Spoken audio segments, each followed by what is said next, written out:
હા એવું હતું લાવ લો તે રડાવ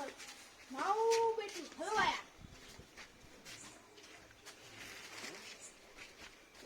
એને ઝૂલું બનાવી દે અંદર કોઈ પડ્યું નતું તે મત લેવાનો તો આયો સાહેબ દુકાનમાં બધા ડબલા ખાલી હતા હું શું લેવા આવું આ ડબલા હતા એ ફૂપારી આલો રી મને આ ડબલાનું શું ડાવડી મુઢા રાખ અમાર કોઈ ન ગમે મે ગોમમાંથી 18 રૂપિયા લાવ્યો તું 18 રૂપિયા હોય તો 8 માં ના લે ખબર હે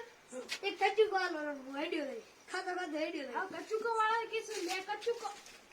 આવજો હાથે લઈ જે ખાતામાં લખદો પર રૂપિયો પૈસા એક પૈસા લખો એમ કહો ખાતું દીન તારું ખાધું હતું ને આરું મારું ખાધું પોલીસ વાળા કીધું કે તારી સિબિલ નહીં એટલે સિબિલ તો બાઈક પર છોડાવતા સિબિલ